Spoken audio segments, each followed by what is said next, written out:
Olá, irmãos, saúdo cada um de vocês com a graça e a paz do nosso Senhor Jesus Cristo, amém? Meu nome é Miriam Anita, estou aqui para ler um texto do irmão Henrique Anselmo Brandão Ramos. Ele é pós-graduado no ensino de filosofia e religião, bacharel em teologia e direito e professor de teologia em Campo Grande, em Mato Grosso do Sul, tá bom? Esse irmão, ele escreveu um texto chamado Sendo Adorador. E este texto foi escrito para o Manancial, que é uma publicação de meditações diárias da União Feminina Missionária Batista do Brasil. Como foi o irmão Henrique Ramos que escreveu, o pastor Henrique Ramos, não fui eu, o que eu vou fazer? Vou ler o texto e contar para os irmãos aquilo que eu entendi.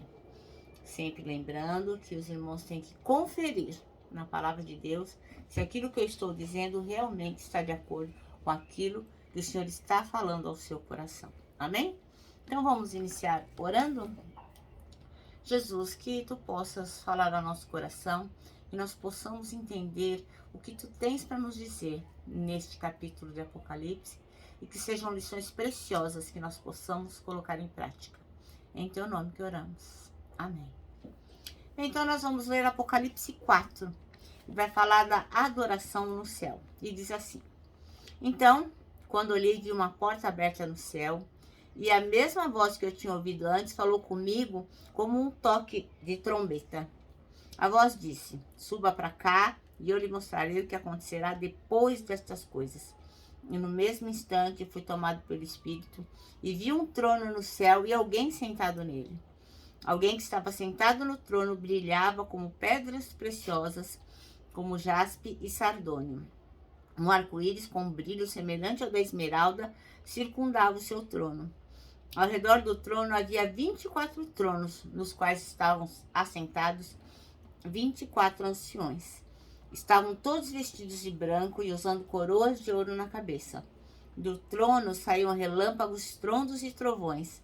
E na frente dele havia 7 tochas com chamas ardentes, que são os 7 Espíritos de Deus. Diante do trono havia algo como um mar de vidro, cintilante como cristal. No centro e ao redor do trono havia 4 seres vivos, cada um coberto de olhos na frente e atrás. O primeiro deles era semelhante a um leão, o segundo semelhante a um boi, o terceiro tinha um rosto de homem e o quarto como uma águia em voo. Cada um dos seres vivos tinha 6 asas, inteiramente cobertos de olhos, por dentro e por fora. Dia e noite repetem sem parar: Santo, Santo, Santo é o Senhor Deus, o Todo-Poderoso, que era, que é e que ainda virá. Cada vez que os seres vivos dão glória, honra e graças ao que está sentado no trono, aquele que vive para sempre, os 24 anciãos se prostram e adoram o que está sentado no trono.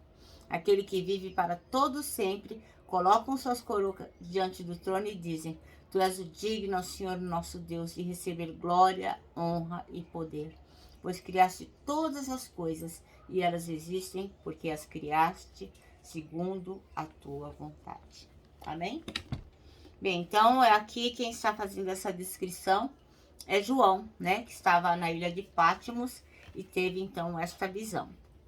E o pastor Henrique Ramos escolheu o versículo de 8 a 11 dizendo assim, ó: Santo, Santo, Santo é o Senhor Deus, o Todo-Poderoso, que era, e que é, e que há de vir. Digno é, Senhor, de receber glória e honra e poder, porque tu criaste todas as coisas, e por tua vontade são e foram criadas. Bom, Apocalipse de João é famoso pelas cartas às igrejas da Ásia, né? São as 7 cartas às igrejas da Ásia. Pelas visões, pelos selos, pelas trombetas, pela taça, pelos seres monstruosos, pelas pragas, por tudo aquilo que ele vislumbra, né, nos tempos do juízo final. E muitas pessoas nem gostam de ler Apocalipse, ficam com medo porque aquilo parece muito terrível. Mas a gente não pode esquecer, e inclusive o nosso pastor pregou sobre isso no domingo passado, que Apocalipse é um livro que nos ensina sobre a vitória de Jesus Cristo sobre todas as coisas. E aquele que lê a palavra, encarna a palavra, vive a palavra, não tem por que temer a derrota. Porém, poucos são aqueles que param para meditar e aprender com estas coisas que estão escritas no Apocalipse, com esses hinos que são cantados lá, né? Neste primeiro hino, Deus é louvado pelos seres viventes e pelos anjos, né? Que eles são semelhantes a animais e que vão servindo sem parar, diante do trono, né? Que está no versículo 6 até o 8. No segundo momento, Deus é adorado por 24 anciãos coroados e assentados no trono, todos vestidos de branco. Imagina como deve ser uma coisa maravilhosa.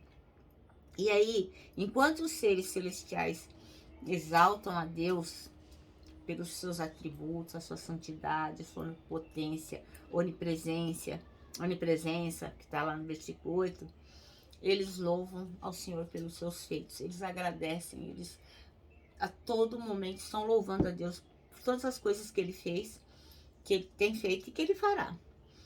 Ambos os grupos estão na presença de quem? Do trono de Deus. Mas é clara a diferença na razão e no momento da descrição da adoração.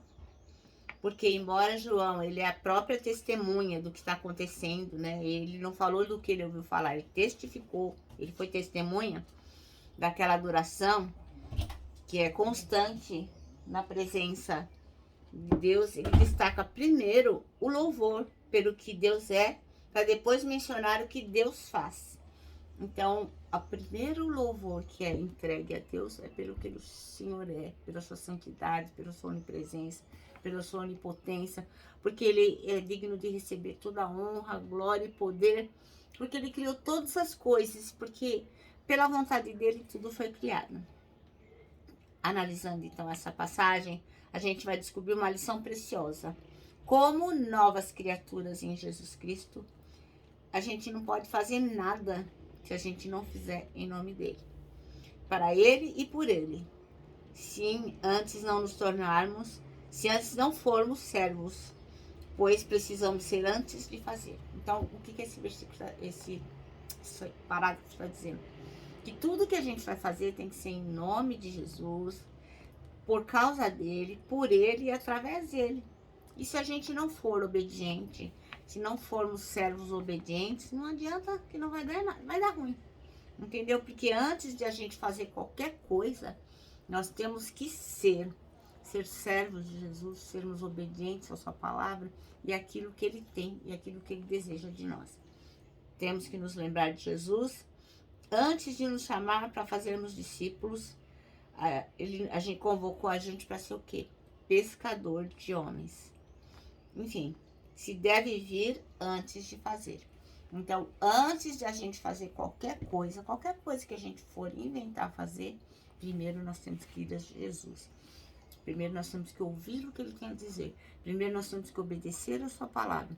Como disse o nosso pastor ontem, nós temos que ouvir a palavra, encarnar a palavra e viver a palavra. Senão não adianta a gente fazer nada. Que a palavra diz que sem Jesus a gente não pode fazer nada. Então o nosso manancial termina assim, ó. Que em nossa vida cristã, não nos esqueçamos de sermos servos consagrados a Ti, ó Deus, antes de querermos realizar feitos em Teu nome. Então que a gente possa se lembrar que Jesus diz que muitas pessoas, ele vai dizer, ó, não conheço você. Ah, mas a gente fez milagre, a gente fez um monte de coisa no seu nome. Ele vai falar, só lamento, eu não sei quem vocês são. Por quê? Porque não adianta fazer as coisas antes de irmos a Jesus, antes de sermos resgatados por Ele, antes de obedecermos aquilo que Ele nos pede. Amém? Bom, me despeço aqui com o meu abraço fraternal, com o meu abraço diário de ursa. Lembrando, ó, que em 2021, ninguém solta a mão de ninguém. E lógico, né, com a nossa palavra de ordem que é saudades.